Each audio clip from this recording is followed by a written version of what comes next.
What is going on, everybody? I go by the name of Kari, and I want to thank you guys for joining me here on Sneaker Fetish. Today, we're talking about a guy by the name of Lonzo Ball. He's a hot topic right now. Lonzo Ball is currently playing basketball at UCLA. He led the nation in assists and also broke the UCLA record for most assists in a single season. No doubt about it, the kid is good. So now he's looking to get into the NBA. But we got a problem. In comes Lavar Ball, his father. Now, Lavar Ball played college ball himself at Washington State. Then he transferred to Cal State in Los Angeles. Lavar Ball also went on to play football for the London Monarchs overseas for a little while, semi-professionally. Fast forward to 2017, Lavar wants to take his son Lonzo not only to the NBA, but he wants his son to have a shoe contract prior to even being drafted. Where they do that at, I don't know. Everybody denies them for a shoe deal. So Lavar decides, you know what? Forget all these guys, we're gonna start up our own brand. Now you have big baller brand that's been born. And they've been making a lot of headlines lately with the shoe that they have coming out. The shoe was called the ZO2 or the ZO2. It comes in two versions. Prime, which is a $495 version, or the Wet, which is a $995 version.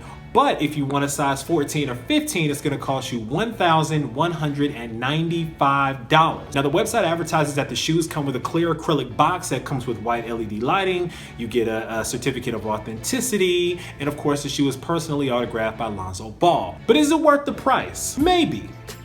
Let's break it down. I wanna talk about the pros and the cons of them selling this ridiculously expensive shoe. I get what Lavar is trying to do with this brand. What he's trying to do is to prove to these guys that passed on him that his son is so marketable and so profitable and such a potential franchise player that he can have a shoe come out that costs this much money and people still buy it. And people have been buying the shoe. The Game recently posted on Instagram that he bought a few pairs for his son and his son's friends that play ball. Chad Ochocinco Johnson bought a pair. Stephon Marbury has even gone on television offering his assistance for them to manufacture the shoe overseas in China, similar to his Starbury brand. So if they can prove their business model and sell a whole lot of shoes and make a whole lot of money, maybe somebody like Nike will come along and say, you know what, we were wrong. This kid is profitable. Let's do some business. I get it. The second pro is that when they don't have the middleman like a big shoe company that's eating up a lot of their profits, they actually end up making more of the money for themselves. Think about an independent rapper versus a rapper that's signed to a major label. An independent rapper usually gets to take more money home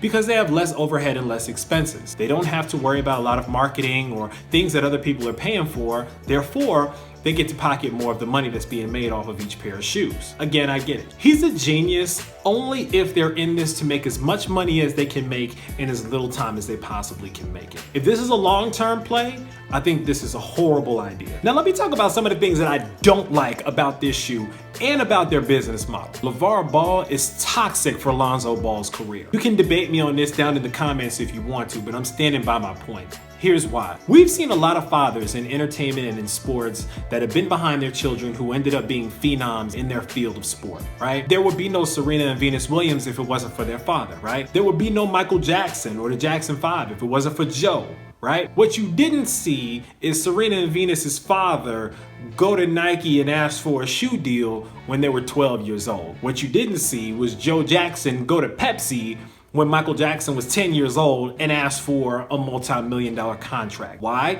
Because they hadn't proven themselves yet. Now, granted, Lonzo Ball is an amazing basketball player. He's very talented. However, he hasn't proven himself yet. He hasn't proven that he's marketable. He hasn't proven that he's profitable. And he certainly hasn't proven that he has what it takes to be viewed as a role model. The athletes that we see get big contracts are usually role models. Where Lavar Ball has gone wrong with Lonzo is that he's not painting himself or Lonzo to be a role model. Role models have apparel and shoes that are easily accessible for kids. You look at somebody like LeBron James, Michael Jordan, Kobe Bryant. These are the guys that have had the big shoe deals. What did all these guys have in common? They were all role models. Kids love them. When you have somebody that's going on social media saying you're not a big baller if you can't afford this shoe, you're cutting out so much of the industry that you're losing out on a lot of money. And if you don't have enough business sense to understand how to create a sustainable brand by catering to the right demographics, there is no possible way that you're going to be able to keep a brand like this afloat. Creating a new shoe company,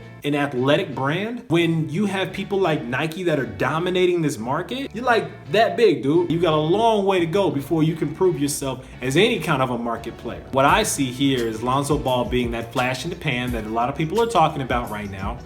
But are we still going to be talking about Lonzo Ball in a year? And with that said, I don't know if this shoe is a valuable investment. The type of person that's probably gonna buy this shoe is a collector. Hence why they're coming out with an autographed version that comes in a clear box. Now, if you're into sports collectibles and sports memorabilia, or really just collecting anything, you want something that's gonna appreciate in value. The only way that this shoe is gonna appreciate in value is if this kid goes out there, dominates the field, gets drafted by a top team in one of the first rounds, gets out there and executes, and then makes more and more and more money and becomes a lot more profitable. If he gets better endorsements outside of apparel and footwear, that is how his brand will rise, and that's how his shoe is going to appreciate in value. In the sneaker market these days, the only shoes that really appreciate in value are the shoes that have such a high demand on them that they sell out instantaneously and people still want them. If a shoe had that much demand on it, even pre-orders would sell out and they would stop the distribution at a certain point. I think that the selfishness and greed of Lavar Ball is going to be what ultimately costs him the big baller brand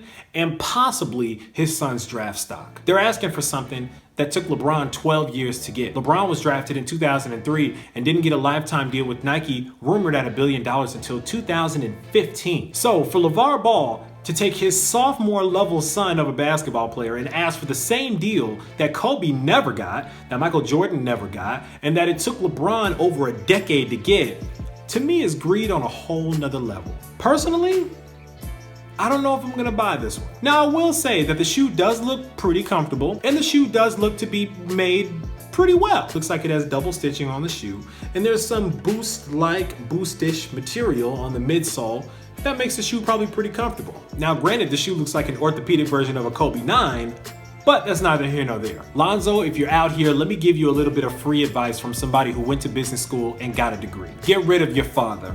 He's damaging your brand and he's lowering your stock, bruh. Get rid of him ASAP.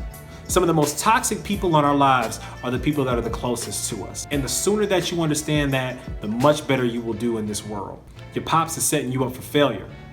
Don't let him guilt you into trying to fulfill the dreams that he never fulfilled. I want you guys to sound off in the comments below and let me know what you think about Lonzo Ball, LeVar Ball, and the ZO2 or the ZO2. Do you think that his approach is good? Do you think that he's doing the right thing? Do you think that the price tag is crazy? Or are you actually okay with it?